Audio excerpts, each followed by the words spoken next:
Padil junction. ಜನಸಂದಣಿಯ ಮಧ್ಯೆ ಒಬ್ಬ ಮನುಷ್ಯ ಒಂಟಿಯಾಗಿ ಅಲೆದಾಡುತ್ತಿದ್ದ. ಯಾರಿಗೂ ತಿಳಿಯದ ಆತನು ತಾನು ಬಟ್ಟೆ ಧರಿಸಿದ್ದಾನೋ ಇಲ್ಲವೋ ಎಂಬ ಅರಿವೇ ಇಲ್ಲದ ಮನಸ್ಸು. ಕಣ್ಣಲ್ಲಿ ಹೊತ್ತಿದ ಕನಸುಗಳೇ ಒಣಗಿ ಹೋದಂತೆ. ದಾರಿ ತಪ್ಪಿದ ದೃಷ್ಟಿ. ಹೆಜ್ಜೆಗಳಿಗೆ ದಿಕ್ಕಿಲ್ಲ, ಉದ್ದೇಶವಿಲ್ಲ. ಕಿವಿ ಮುರಿಯುವ ವಾಹನಗಳ ಶಬ್ದಗಳ ನಡುವೆ ರಸ್ತೆಯ ಬದಿಯಲ್ಲಿ ನಡೆಯುತ್ತಿದ್ದೇನೆ, ಹೋಗುತ್ತಿದ್ದೇನೆ ಎಂಬುದನ್ನೇ ಮರೆತ ಜೀವ. ಎಲ್ಲಿಗೆ ಹೋಗಬೇಕು ಎಂಬುದು ಗೊತ್ತಿಲ್ಲ. ಬದುಕು ಎನ್ನುವುದು ಉಸಿರಾಡುವಿಕೆಯಷ್ಟೇ.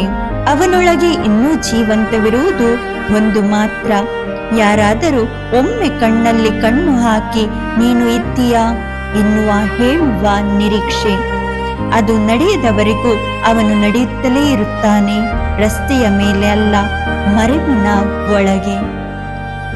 ಜನವರಿ 15, 2026ರಂದು ಸುನಿಲ್ ಕುಮಾರ್ ಅವರ ಅಸಹಾಯಕ ಸ್ಥಿತಿಯನ್ನು ಮೊದಲಾಗಿ ಗಮನಿಸಿದವರು ಸಾಮಾಜಿಕ ಕಾರ್ಯಕರ್ತ ನವೀನ್ ಅವಿನ್ ವೇಗಸ್ ತೋಕೂರು. ಮಾನಸಿಕ ಅಶಾಂತಿಯಲ್ಲಿ ಕಳೆದು ಹೋದ ವ್ಯಕ್ತಿಯನ್ನು ನೋಡಿ ವಿಳಂಬವಿಲ್ಲದೆ ಹೆಜ್ಜೆ ಹಾಕಿದರು. ವಿಷಯ ತಕ್ಷಣವೇ ತಲುಪಿತು ಬ್ರದರ್ ಜೋಸೆಫ್ ಕ್ರಾಸ್ಟ್ ಅವರಿಗೆ. ಅವರಲ್ಲಿ ಕಾಳಜಿ ಎಂದರೆ ಕೇವಲ ಭಾವನೆಯಲ್ಲ, ತಕ್ಷಣದ ಕ್ರಿಯೆ. ಬ್ರದರ್ ಜೋಸೆಫ್ ಕ್ರಾಸ್ಟ್ ಅವರ ಜೊತೆಯಲ್ಲಿ ಸ್ನೇಹಾಲಯದ ರಕ್ಷಣಾ ತಂಡ ಪಡಿಲ್ ಜಂಕ್ಷನ್ಗೆ ತೆರಳಿ ರಕ್ಷಣಾ ಕಾರ್ಯವನ್ನು ಯಶಸ್ವಿಯಾಗಿ ನೆರವೇರಿಸಿತು.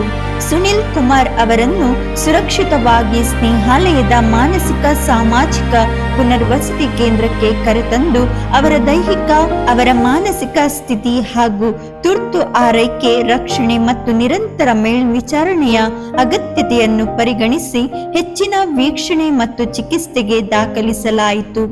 ಸ್ನೇಹಾಲಯದ ಮಡಿಲಿಗೆ ಬಂದಾಗ ಆತನ ಅಲೆದಾಟ ನಿಂತಿತು. ಅವನಿಗೆ ಇಲ್ಲಿ ಸಿಕ್ಕಿದ್ದು ಔಷಧ ಮಾತ್ರವಲ್ಲ, ಆಶ್ರಯವೂ ಹೌದು. ಇದೀಗ ಸುನಿಲ್ ಕುಮಾರ್ ಅವರು ಆರೈಕೆಯಲ್ಲಿದ್ದಾರೆ. ಅವನ ಬದುಕಿನ ಕಥೆಯನ್ನು ಮತ್ತೆ ಜೋಡಿಸುವ ಪ್ರಯತ್ನ ನಡೆಯುತ್ತಿದೆ. ನೆನಪಿನ ತುಣುಕುಗಳು, ಕುಟುಂಬದ ಹುಡುಕಾಟ, ಹೊಸ ಬೆಳಗಿನ ನಿರೀಕ್ಷೆ.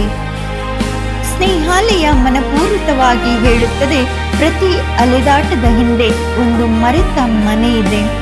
ಸುನಿಲ್ ಕುಮಾರ್ ಅವರನ್ನು ಗುರುತಿಸುವವರು ಅಥವಾ ಅವರ ಕುಟುಂಬದ ಕುರಿತು ಮಾಹಿತಿ ಇರುವವರು ದಯವಿಟ್ಟು ಕೆಳಗಿನ ಸಂಖ್ಯೆಗಳ ಮೂಲಕ ಸ್ನೇಹಾಲಯವನ್ನು ಸಂಪರ್ಕಿಸಬೇಕಾಗಿ ವಿನಂತಿ.